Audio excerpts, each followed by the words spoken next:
আজিৰ ভিডিঅ'টো সেইসকলৰ বাবে যিসকলে গেম খেলি ভাল পায় বা গেম খেলিছিল। আমি সৰুতে বহুত গেম খেলিছিলোঁ আৰু গেমবোৰ কোনো এটা লেভেললৈকে পাৰ কৰিছিলোঁ।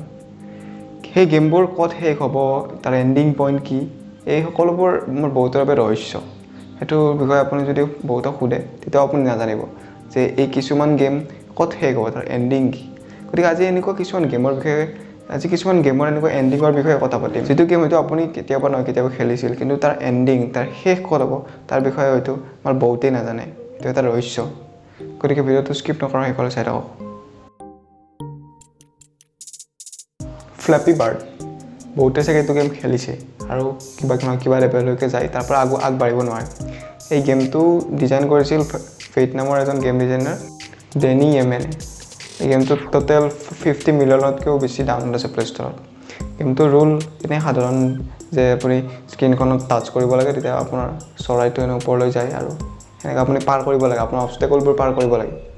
তো হয়তো আমি বহুত আগলৈ যায়ো, বহুত ওপৰ লেভেললৈকে যায়ো মানে গেমটো গম নাপাব যে শেষ ক'ত হ'ব গেমটো, তাৰপিছত কি আছে।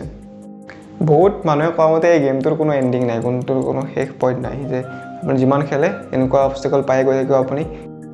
গতিকে এনেকৈ মানিছিল কিছুমান লোকে, যিসকলে পাৰ কৰিব পৰা নাছিল। কিন্তু কিছুমান লোকে গেমটো বহুত কষ্ট কৰি খেলি একেবাৰে লাষ্ট লেভেললৈকে গ'ল। লাষ্ট লেভেললৈকে যায় যেতিয়া তেওঁলোকৰ 999 পইণ্ট হ'ল, তেওঁলোকে তেতিয়া এনেকুৱা এটা পৰিস্থিতি আহি পালে তেওঁ গেমটো আগবাঢ়িবই নোৱাৰে। সেই সময়ত বাৰ্ডৰ সন্মুখত মেৰিও আহি যায় আৰু এনেকুৱা এটা পৰিস্থিতি, যিটো পৰিস্থিতি কোনো আগবাঢ়িব নোৱাৰে, কোনেও পাৰ কৰিব নোৱাৰে। ভাবি লওক তেওঁলোকে ইমান কষ্ট কৰি ইমান আগলৈকে আহিছে আৰু সেই সময়ত তেওঁলোকে আউট হৈ গ'ল। কিমান বেয়া লাগিব ন তেওঁলোকৰ, ইমান কষ্ট কৰি গেমটো পাৰ কৰিছে। এই গেমটো যেতিয়া বনাইছিল ন, তেওঁৰ গেম ডিজাইনাৰজনে এই গেমটোৰ নাম ফ্লেপ ৰাখি হৈছিল।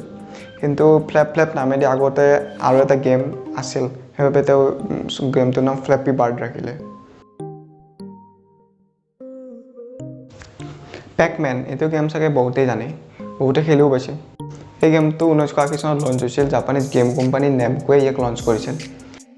গেমটো ৰুলো তেনে সাধাৰণ, আপুনি পইণ্টছবোৰ খাই পলাব লাগে আৰু আপোনাক পিছফালে খোজবিলাক আপোনাক খেলি থাকে আৰু খোজবিলাকে যেনেকৈ তেনেকৈ যাব পাৰে। আপুনি খালি খোজবিলাকৰ পৰা বাচিব লাগে আৰু পইণ্টছ খাব লাগে, তেনেকৈ আপুনি লেভেল আপগ্ৰেড হয়। বহুতৰ মতে এই গেমটো 21 নম্বৰ লেভেললৈকে ইজি, তেতিয়ালৈকে খোজবিলাক লাহে লাহে যায়, আপুনি পাৰ কৰিব যায়। কিন্তু 21 নম্বৰ লেভেলত খোজবিলাক বহুত স্পীড হৈ যায় আৰু তেতিয়া আপুনি পাৰ কৰিবলৈ বহুত কষ্ট হয়।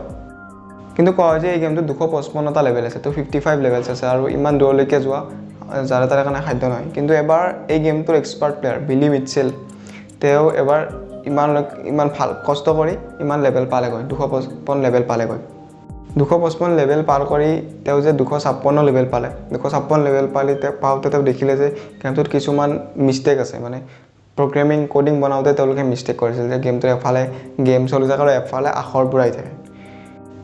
কিন্তু তেওঁ এক্সপাৰ্ট প্লেয়াৰ আছিল ন, গতিকে তেওঁ এনেকুৱা ধৰণৰ ইৰৰ থকা লেভেলটো পাৰ কৰাৰ উপায় বিচাৰি ল'লে। পিছত 256 লেভেল পাৰ পিছত তেওঁ আকৌ ঘূৰি 1 নম্বৰ লেভেললৈকে আহি গ'ল। কিন্তু এইবাৰ তেওঁ দেখিলে যে এইবাৰ খোজবিলাক বহুত স্পীডত মুভ কৰি আছিল, বহুত স্পীড, আগতকৈ বহুত স্পীডত। তেওঁ এক্সপাৰ্ট প্লেয়াৰ আছিল, গতিকে তেওঁ এইটো লেভেলত পাৰ কৰিলে। তাৰপিছত দেখিলে যে তেওঁৰ স্ক্ৰীনখন ব্লেক হৈ গৈছে আৰু গেমটো নতুনকৈ ষ্টাৰ্ট কৰাৰ কাৰণে আহি গৈছে। মানে এইটো গেমৰ লাষ্ট পইণ্ট আছিল আৰু এইটো গেমৰ এইটো হায়েষ্ট পইণ্ট আছিল 333360। আৰু এটা ফেমাছ গেম হ'ল ডাগান। এই গেমটো আমি সকলোৱে চাই খেলিছোঁ। জাপানীজ কোম্পানী নিনটেণ্ডোৱে কোৱা মতে এইটো তেওঁলোকে ওলোৱা চবতকৈ বেছি বিক্ৰী হোৱা গেম। মানে এইটো গেম তেওঁলোকৰ one of the top selling games. প্ৰায় 28 মিলিয়ন কপিজ ইয়াৰ বিক্ৰী হৈছিল তেওঁলোকৰ। গেমটোৰো ৰুল এনে সাধাৰণ যে আপোনাৰ স্ক্ৰীনত দাগবোৰ ওলাই থাকে আৰু আপুনি বন্দুকটো লৈ গুলিয়াব লাগে, দাগবোৰ মাৰিব লাগে। আৰু যদি আপুনি মিছ কৰে তেতিয়া তলৰ পৰা এটা কুকুৰ আহে আৰু কুকুৰটো হাঁহি আপোনাক জোকায়। সেইটোৱে গেমৰ ৰুল। কিন্তু এই গেমৰ এক্সপাৰ্ট প্লেয়াৰ বোলে গেমটো খেলি যেতিয়ালৈকে 99 লেভেল পালে, 99 লেভেল পালে, তাৰপিছত তেওঁলোকে কিছুমান বস্তু দেখা পালে। যেতিয়া তেওঁলোকে 99 নম্বৰ লেভেল পাৰ কৰিলে, তেতিয়া তেওঁলোকে দেখিলে যে ওপৰৰ পৰা দাগবোৰ বহুত স্পীডত পৰি আছে, যাক মানে গুলিওৱা সম্ভৱ নহয়, ইমান স্পীডত পৰি আছে। ইয়াক গুলিওৱা সম্ভৱ নাছিল। তাৰপিছত যেতিয়া গোটেইবোৰ পৰি গ'ল, পিছত কুকুৰটো তলৰ পৰা ওপৰলৈ আহে, হাঁহে আপোনাক জোকায় আৰু তাতে গেমটো এণ্ড হৈ যায়। গতিকে যিসকলে ইমান কষ্ট কৰি ইমান ওপৰ লেভেললৈ গৈছিল, তেওঁলোকৰ কিমান বেয়া লাগিব, হয়নে? নেক্সট গেমটো হ'ল T-Rex গেম বা কৰ্মৰ যিটো ডাইন'ছৰ গেম আমি দেখা পাওঁ ইণ্টাৰনেট নহ'লে আমি খেলিব পাৰোঁ। তাক মোবাইল আৰু কম্পিউটাৰত খেলা নিয়ম বেলেগ মোবাইলত খেলি আপুনি টেপ কৰিব লাগে আৰু তাৰ অবষ্টেকলবোৰ পাৰ হ'ব লাগে আৰু কম্পিউটাৰৰ কি আৰু আপ এণ্ড ডাউন কি টিপিব লাগে। গতিকে খেলাৰ নিয়ম একেবাৰে সহজ। কিন্তু সকলোৰে মনত এইটো প্ৰশ্ন হ'ব পাৰে এই গেমটো যে শেষ ক'ত হ'ব? গেমটো যদি খেলিয়ে থাকোঁ তাৰ শেষ নাই নেকি? ইনফিনিটি নেকি? ক্ৰমৰ যিটো ডেভেলপাৰ টীম তেওঁলোকে কৈছে যে 2018 চনত এই গেমটো প্ৰায় 270 মিলিয়ন মানে 27 কৰোৰ বাৰ খেলা হৈছিল। গতিকে তেওঁলোকে এই গেমটোৰ কাৰণে এক্সট্ৰাকৈ এটা টীম বনাব লগা হ'ল অকল এই গেমটো পৰিচালনা কৰিবৰ বাবে।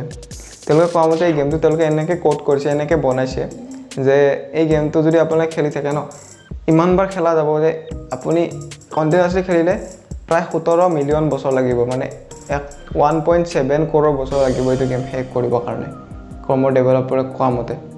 গতিকে গেমটোতো সহজ, কিন্তু ইয়াক শেষ কৰিবৰ কাৰণে চাগে কোনো বাচি নাথাকিব।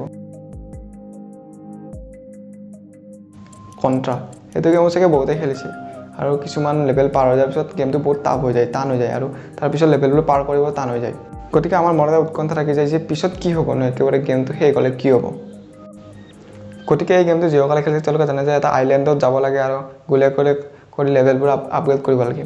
গতিকে এই গেমৰ যিবিলাক প্ৰফেশ্যনেল প্লেয়াৰ তেওঁলোকে কৈছে যে যেতিয়া গেমটো শেষ হ'ব, গেমটো শেষ হোৱাৰ পিছত একো নাই, মানে সকলোকে নিৰাশ কৰাৰ দৰে এটা অন্ত যে আপুনি শেষ কৰিলে তাৰপিছত আপুনি এনেকৈ হেলিকপ্টাৰেদি গুচি আহিব আৰু খালি স্ক্ৰীণত এনেকুৱাকৈ আহিব যে you have ended the game, consider yourself as a hero. এইটোৱে কণ্ট্ৰা গেমৰ শেষ অন্ত।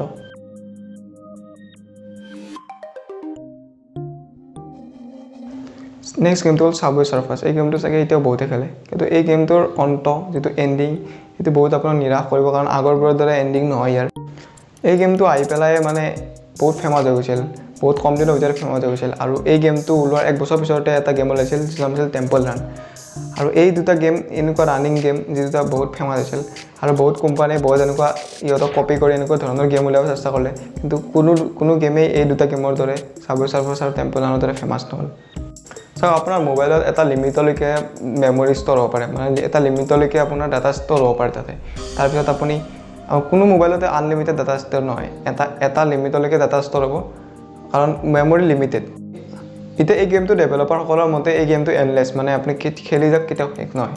মানে যেনেকৈ টিৰক্স গেমটো কৈ দিছিলে ইমান বছৰলৈকে খেলিব পাৰে, চ' এইটো গেমৰো চাগে ইমান বছৰলৈকে আপুনি খেলি থাকিব পাৰিব শেষ নোহোৱালৈকে।